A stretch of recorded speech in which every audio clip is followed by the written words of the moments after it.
Now that we have this closed path of this red square star, we're going to create a square from it. And how do we do that? Well, first we use a direct selection tool, the white arrow tool, or press A, because this will, you use this tool to select the path, which activates it. Now select the pin tool and move your cursor over one of the anchor points, preferably where the star is, and it changes to a minus. So what that means, it's going to subtract that anchor point and combine the two other anchor points. Go ahead and do it again. Do it again. And do it again. And what do you see? A square. Turn on the visibility. Go over to the layers panel. Turn on the visibility for the square layer, and you'll see the path better. Okay. Now you'll notice that a square has less anchor points. Usually just has 4. So in order to do that, let's erase all the other ones.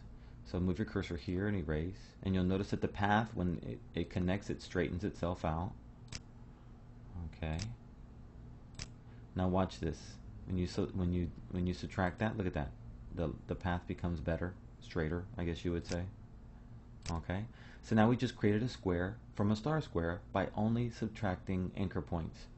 Now let's create a circle by adding anchor points and using the direct select arrow tool to move those anchor points. So now let's turn on the layer visibility for the circle.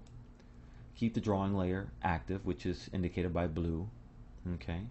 And now we're going to move our cursor over the segment. We're going to use this star, diamond star as a guide, and we're going to create place our anchor point there, and we'll create 2 direction handles, which I will explain later. And go ahead and place another point, place another point, and place another point, or anchor point. Okay. Now hold down your control key, which will change it to the white arrow tool, or go over and select the white arrow tool. Select that anchor point, which you'll see the selection handles. You'll see the selection handles. The anchor point will be selected because it'll be filled, and move it up right above, right into the circle, and right above that diamond. Okay.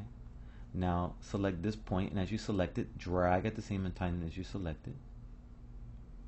Okay. When you select the anchor point with the white arrow tool, move it. You can move it anywhere you want, but just move it right about there. And go ahead and do it again. Great. Now if you'll notice, it doesn't seem, you can release your control key to go back to the pin tool, and you'll notice it doesn't seem like a perfect circle. So how do we fix this? Well, there are many ways of doing it, but to me the quick way would be to we'll do a different way. We'll hold down you go to the arrow tool, and we'll just click on that point, and we'll just move it up. Just move it up just move it up. Move it up until it seems like it's in the center.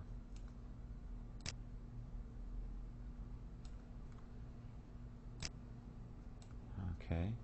So we're selecting the point and moving it. Selecting the point and moving it. Selecting the point and moving it. And now if you want to turn off the visibility for the square and the star square, and you turn off the visibility for the square, you'll see your path. It seems a little bit odd shaped, but you can go to each individual anchor point and adjust it to make sure that it's the perfect circle.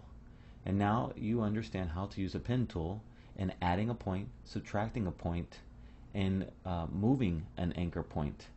Now the next lesson, we'll learn how to create curves and cusp points using the pin tool.